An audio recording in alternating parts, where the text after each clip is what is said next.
Okay, so Easton Lucas is just an absolute beast.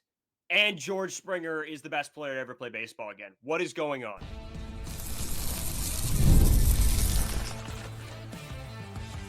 You are Locked On Blue Jays, your daily Toronto Blue Jays podcast. Part of the Locked On Podcast Network, your team every day. Welcome back to Locked On Blue Jays. Thank you for making Locked On Blue Jays your first listen every day. We are free and available wherever you get your podcasts and on YouTube, part of the Locked On Podcast Network, your team every day. This episode is brought to you by Monarch Money. Take control of your finances with Monarch Money. Use code LOCKEDONMLB at monarchmoney.com for 50% off your first year. As always, I'm Braden Iwasco. He's Carter First. You can find us on Twitter, Braden5 Iwasco, Carter First too. But go follow our main one now at Locked On Jays on Twitter.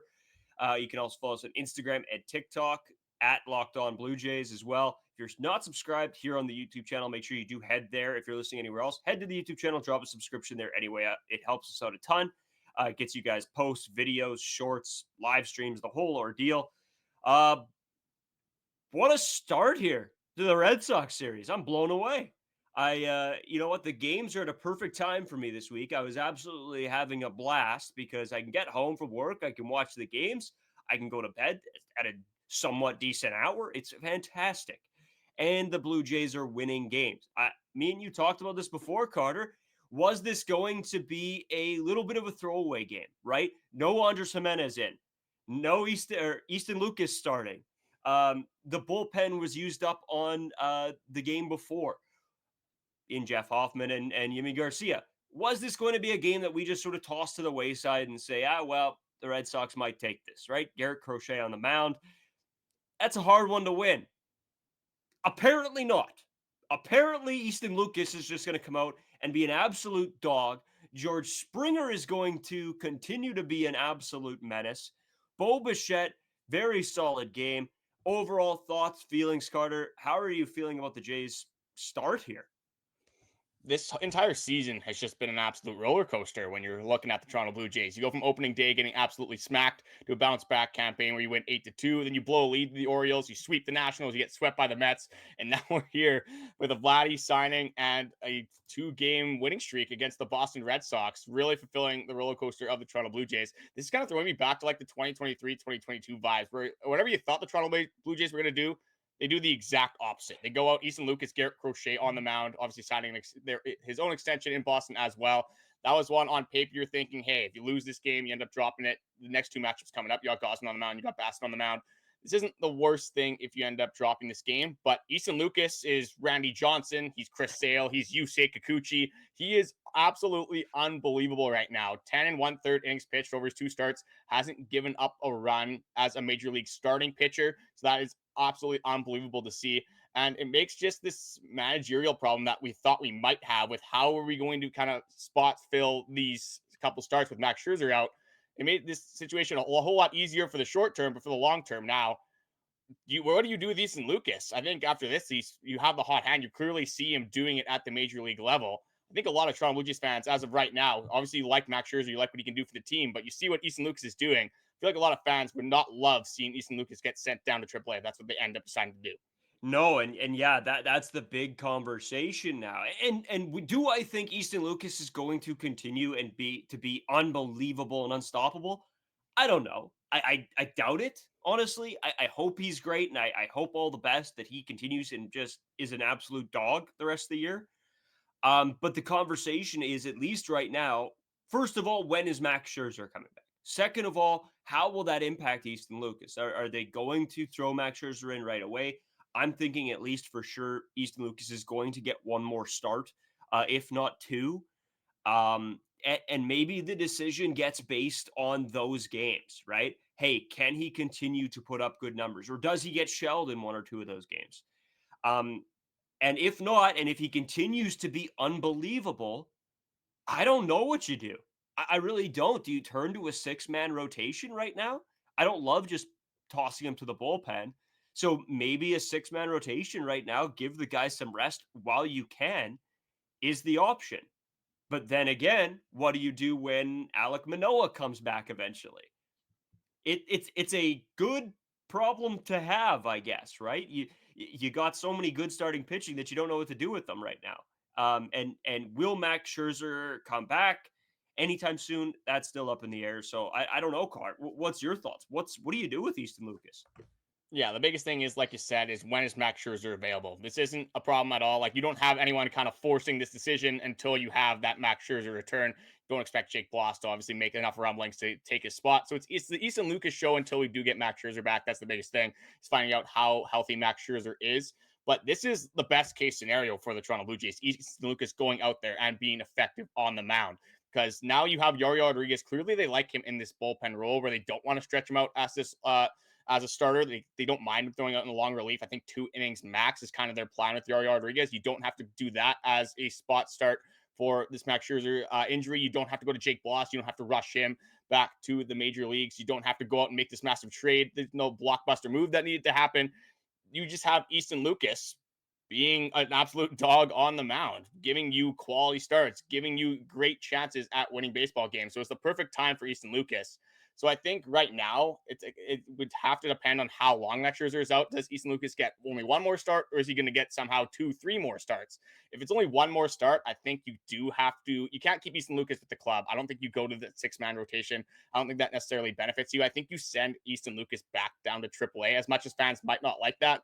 Because the whole point of Easton Lucas is that he's coming up in the event of an injury. You don't want to keep this guy, whether it's in the bullpen, again, 6-man rotation. I don't think that benefits you in the long run. And also, you don't want Easton Lucas to go in the bullpen because you want him to remain stretched out. If you have an injury, you want him to be able to come back up and make those spot starts. So we'll have to see how this transpires. We'll have to see how many starts Easton Lucas does make. If he ends up making 5-6 starts and he keeps putting up these kind of performances, that's where you have a whole different question. Now, I don't think if you get 5-6 starts from Easton Lucas and he somehow hasn't given up a run, how do you send that kind of production down? At that point, maybe there is a 6-man rotation that they start to consider.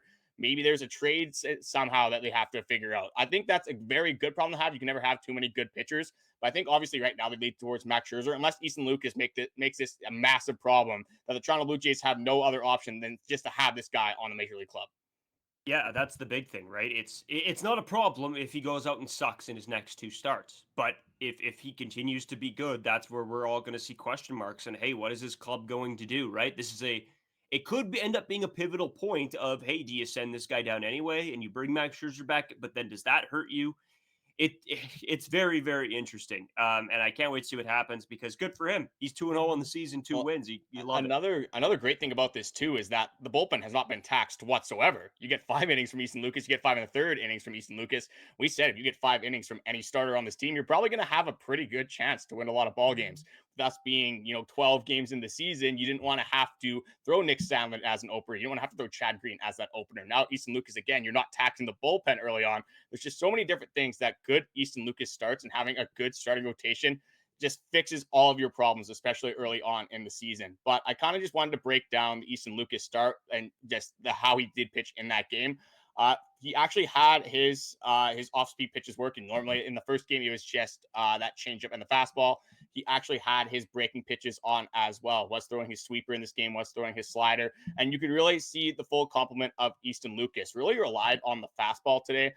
Threw 46 fastballs out of his 82 pitches. It's over 50% of the time. And we talked about this in the first Easton Lucas start, how well he pitched tunnels with his changeup and his fastball. He looked like the exact same pitch.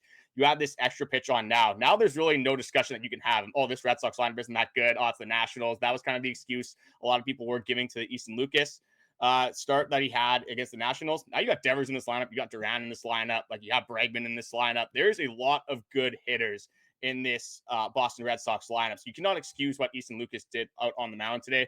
And he really relied on that fastball, which, looking at the on paper, if you're thinking Easton Lucas, 93, 94 with the fastball, you wouldn't think it would be the greatest outing of all time.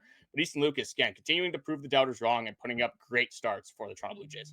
Yeah, and it was interesting watching him throw the slider. I think it was to Devers on that play or in that first inning. It was just unbelievable. He had him reaching. It was so much fun.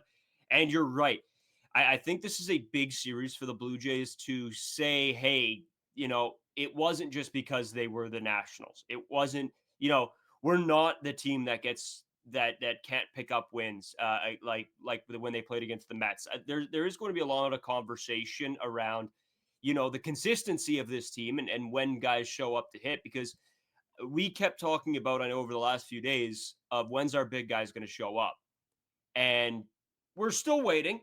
We're still waiting for those two to show up. But right now, with George Springer playing the way he is, he's picking up a lot of that, a lot of what the other two guys should have been doing. So that's nice to see. And I guess let's talk about him. George Springer, Carter. He has been absolutely unbelievable for a guy that we all thought maybe was done. He's come back this season, reinvented himself. He has looked unbelievable. Just the quality of at bats is like the biggest change that you saw from last season. Just the quality of swings. You're not seeing these garden hose MLB The Show commentary swings from George Springer this season. You're seeing him absolutely hammer baseballs. And we talked about this on the last podcast. We're like, hey, we're pretty comfortable with George Springer at the 5 spot. John Schneider is clearly comfortable throwing him at the 4 spot. And clearly George Springer is comfortable hitting in the 4 spot because he launched another home run. So right now, no secret, the Toronto Blue Jays are not hitting for a lot of power right now. George Springer, going into this game, led the MLB in average. He was the best hitter in Major League Baseball at that time going into this game. Not on my bingo card, not on your bingo card, but a little bit of a George Springer resurgence is exactly what this team needed. We needed a middle of the order bat. That was one of our big storylines of the spring training, is someone needs to step up. We thought it might be a younger guy. We thought it might be like an Andrus, Gimenez, a Daulton Varsho. Not a lot of our eggs were in the George Springer basket, but man, it's been fun to see him kind of rejuvenate and have, put some excitement into this lineup, especially early on when, like you said, your top two, I'll say 2 out of your top 3 guys aren't hitting very well. Yeah, and that's what you needed. We were looking for who it was going to be. And don't get me wrong, I think with Daulton Varsho not even being back yet, that could be another big piece, another guy that brings a little bit of pop to this lineup eventually when he does come back from injury.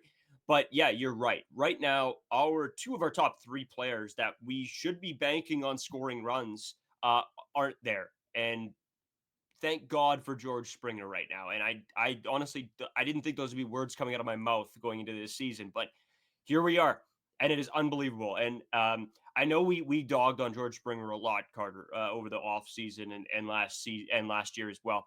But I will never be a guy that's going to be cheering against one of our own players. So when George Springer is playing fantastic, I am going to be on the bandwagon, going to be there, ride or die for George Springer. But it was pretty hard to be that enthusiastic about, honestly, anybody last season. So great start from him. A bunch more stuff we want to get into, Carter. Let's take a quick break. We'll come back. We want to talk about the season series with the AL East teams, how they started last year, how they started this year.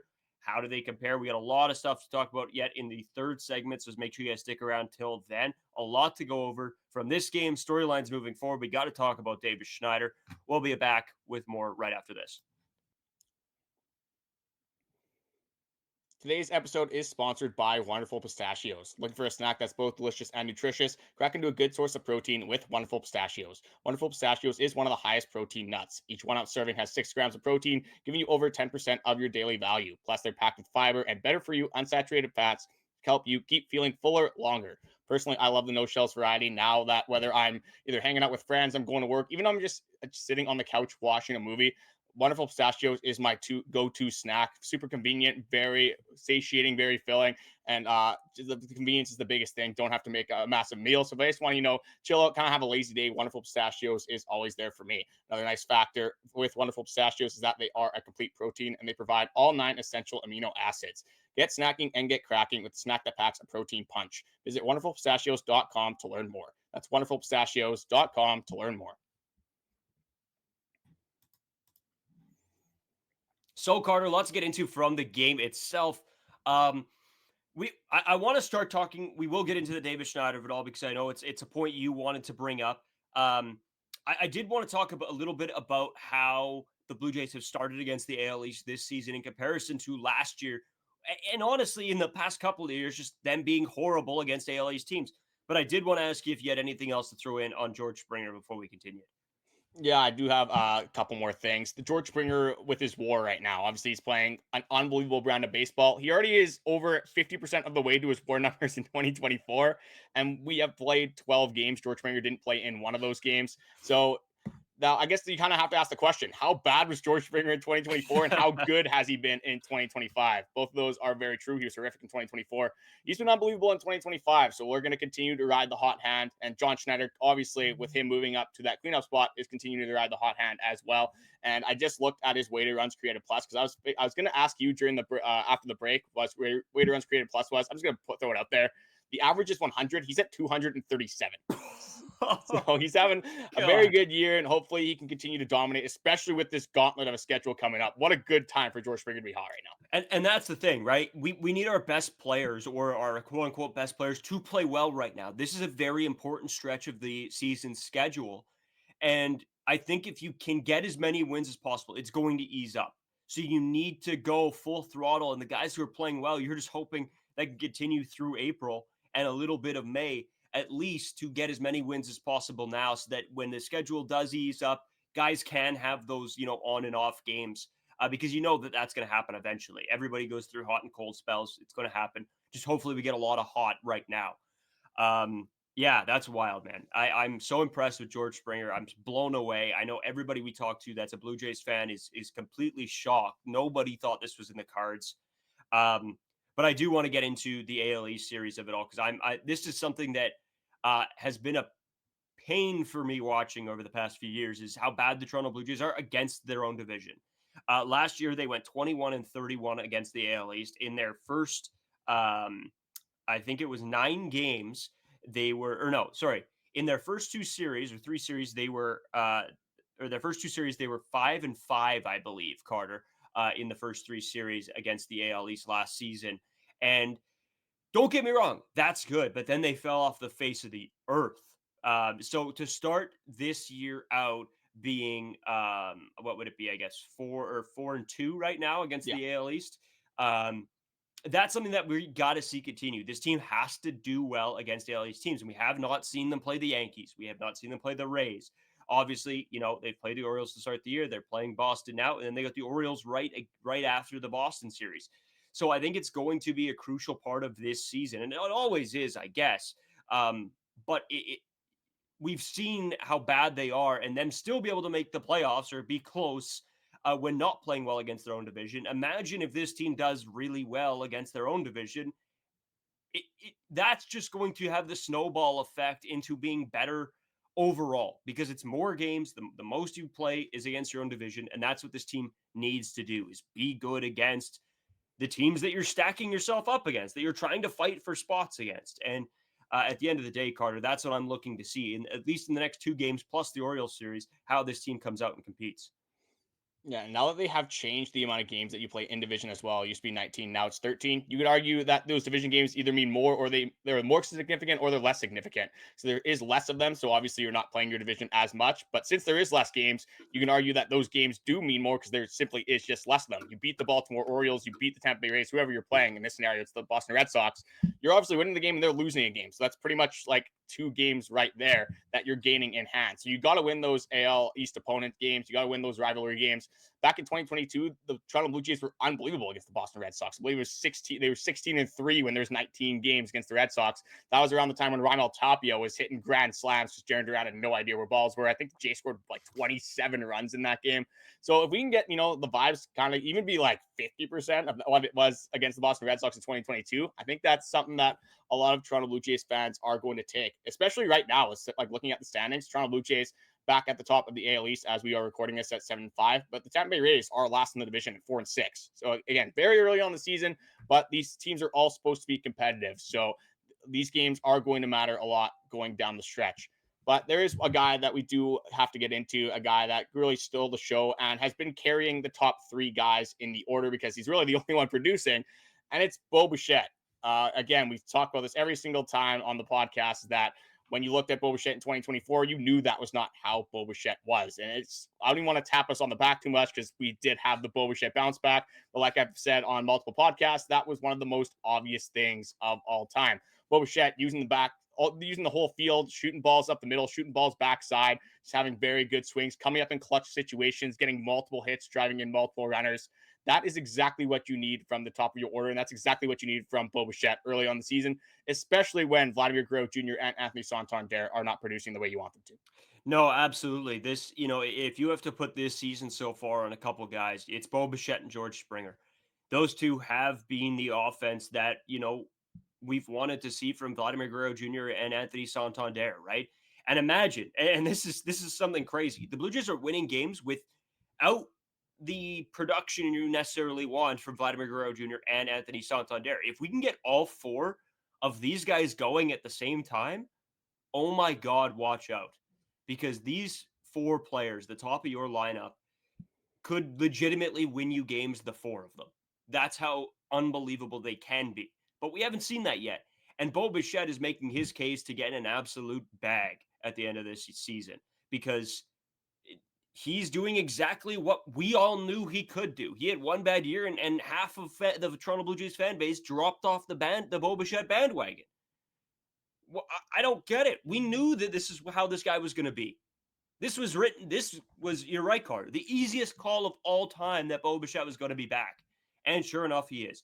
He is batting .314, an OBP of .375, and a slugging of .392 to start the year, Carter.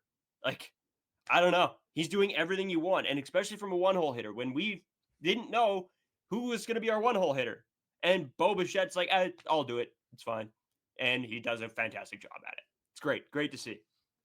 Yeah, Bichette saw Vladimir Guerrero Jr. sign that contract extension, and he said, hey, I'm still here too. It's my turn. Nobody, you can't forget about me over here. Bichette, and this is like, you went over his stats again early on in the season. I'm not reading too much into stats, but this is also with at-bats where Bichette has been hammering baseballs just right at outfielders. Yeah. We had, again, first at-bat in the first game of the series, Rafael makes an unbelievable catch in the gap. Bichette, first game of this, the first pitch of this game, hammers one off the wall. I thought that was going to be a home run off the bat. Fenway kind of steals one from Bichette there, but the at-bats, again, this has been the biggest difference for two guys that struggled last season in Bichette and George Springer. It's just how confident they look at the plate, just the way they are approaching every single at-bat, and just simply their approach at the plate, what pitches they're looking for in each scenario. What they're relying really on their own skill, and you can tell that they have made a massive change from last season, and you can tell a lot of it is confidence based, and they both look very confident at the plate right now. And that's when baseball teams are firing on all cylinders, whether it's pitching, whether it's hitting, whether it's fielding. If you have a confident baseball player, more often than not, they're going to see that confidence, go into the game, and they're going to have a lot more success on the baseball field if they are a confident baseball player. Yeah, you need it. You need the confidence. And that's something we talked about massively last year was this team looked very unconfident. They just looked, half of them looked terrified going to the plate, or they weren't sure what was going to happen. This year, this team is coming out and look pretty much like, hey, we're first pitch hunting. If we get a pitch to hit, we're going to hit it. And that's exactly what's been happening. And I love to see it. I love the vibes on this podcast, Carter. It is unbelievable when your team wins games. It's a lot more fun to do. And we hope you guys have been enjoying it a ton as well. Carter, one thing before we take the break. One guy we have to talk about as well, is Davis Schneider. I mean, it's tough, dude. It's not going well. And from a guy that I wanted to see be really good and have a bounce back, it's just not there. And don't get me wrong. I mean, the first his first at bat, I think it was today, Carter, gets called on a tough high strike. But at the same point, there's not much you can do. You can't say woe is me as not getting a hit yet this season. It's just not going well. Yeah, and it's still the high fastball problem. Unfortunately, when Davis Schneider's coming up bases loaded, I don't care that it's a 3-0 count. I do like the take there. Garrett Crochet, just in totality, I haven't really talked about this a lot. There was times throughout the day where he just kind of lost command, and that was one of those at-bats where you had Davis Schneider up with the bases loaded, and he wasn't having his command there, got down 3-0. You're taking the first pitch, the second pitch, you're right, high strike. It wasn't even a strike. You could see it was above the plate, but again, sometimes that happens in baseball. But then the next pitch, you could have called it. I could have called it. My grandpa could have called it. My dog could have called it. You knew a high fastball was coming right back to Davis Schneider, and he can't catch up. It's been the problem ever since that they got the that tape was on the him. Second strike. They threw that was the next pitch right again. It was right at the top of the zone to strike him out. No, he didn't swing at strike 3.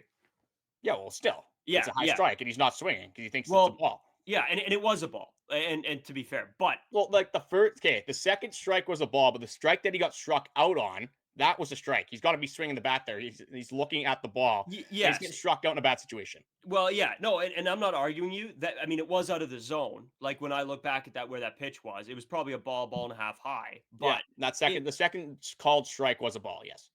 yeah, and but you're swinging at the so he takes the first strike middle as you will 3-0 Davis Schneider. You're going to take that pitch.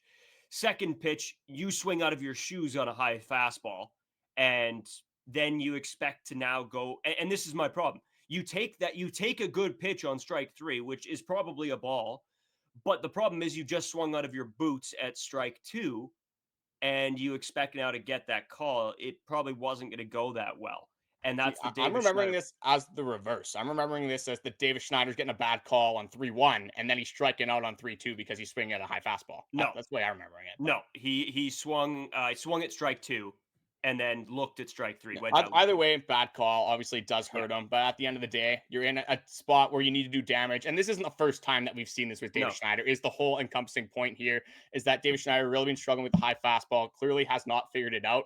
But I have an argument I'm not going to go too much into, but I think Davis Schneider still should remain with the Toronto Blue Jays because right now, like for me, Miles Straw, again, this is a different argument that we'll go into at another time, but I think Miles Straw should still stay on the Toronto Blue Jays when Daulton Varsho comes back. You need a backup catcher. You're going to need Ernie, Clement, Will Wagner playing that third base role. I think it's Davis Schneider as that extra guy, and simply because you're not going to be playing them like ever. Like, when is Davis Schneider going to be seeing the field? It's very hard to succeed in that role. It's the same role we saw Daniel Vogelbach do the season before, where a lot of people were complaining about it. But at the end of the day, when you're hitting, every third game, you're not getting regular at bats. And it's going to be a guy that, again, it's not getting regular at bats. So you don't want it to be a good player, but you don't want to be a young guy because he's not getting the playing time. So unfortunately, it's just a tough situation for any baseball player to be in. But I think that's unfortunately why Davis Schneider does make a lot of sense for that role. yeah. I don't know what you do with him now, right? Because who else is going to succeed in that role anyway? Nathan Yeah, Lucas doesn't do a whole lot better, right? no, nobody. That's right. And the only thing that you're hoping out of that role is you maybe come off the bench in a certain situation, right? In some games. Otherwise, yeah, you might get the odd spot start for a game where Anthony Santander is DHing and they put you in the field. But really, yeah, you don't want to waste a young guy on that. And as much as I love Davis Schneider, to send him down at this point, I don't know. Like, is he going to make the huge comeback? And even if he does, and he goes and lights up AAA and then comes back up to the big leagues, are we seeing a difference? I don't know.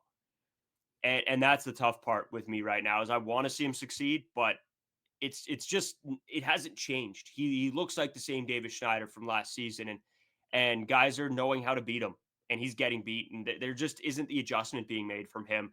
And I hate to say that, and I know that he's been getting he got a lot of grief last season on Twitter. His family did as well.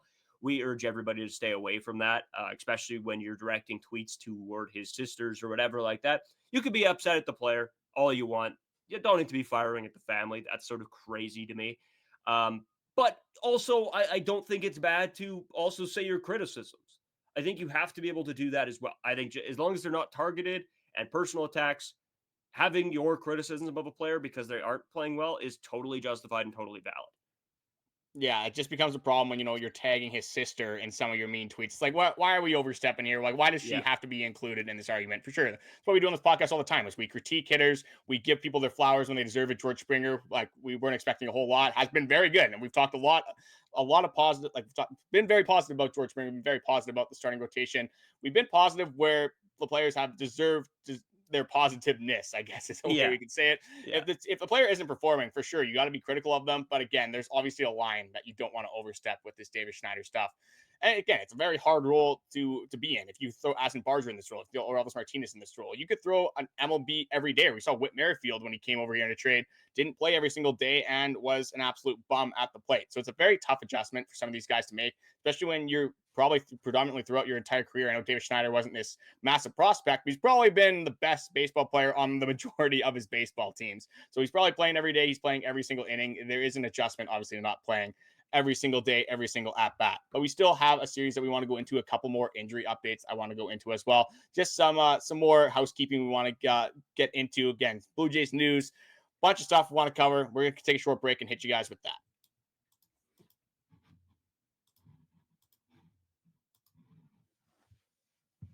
Today's episode brought to you by Monarch Money. Ever check your bank account and wonder where did all my money go? Between dining out, online shopping, and entertainment, it's easy to lose track. That's where Monarch Money comes in, your personal CFO, giving you full visibility and control over your finances. Monarch Money isn't just a budgeting app, it's a complete financial command center. You can track all your accounts, investments, spending all in one place so you can stop managing your money and start building wealth.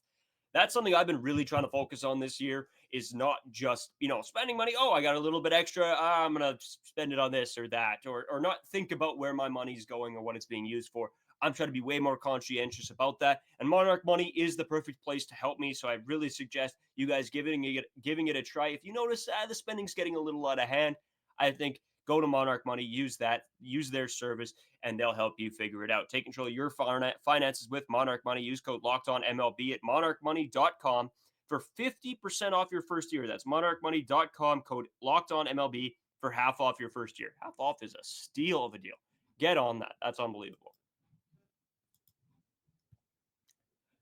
So, Carter, lots to get into. I know we will get into a little bit of fantasy talk as well. You got something to bring up that I'm probably not going to be too pleased with.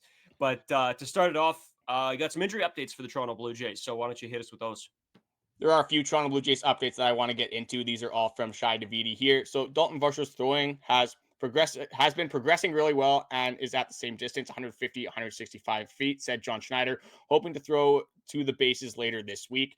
With Erik Swanson, he threw another bullpen. So again, getting closer and closer to being off that IL stint, and they're hoping for Ryan Burr to throw a bullpen later on this week. So again, you got some reinforcements coming in, especially from the bullpen. I do want to eventually go into Jacob Barnes and kind of continue on that kind of topic, but we are getting a little bit late for this episode. Obviously, you got episodes coming to you guys Monday through Friday, so a bunch more time to talk to you guys about this stuff.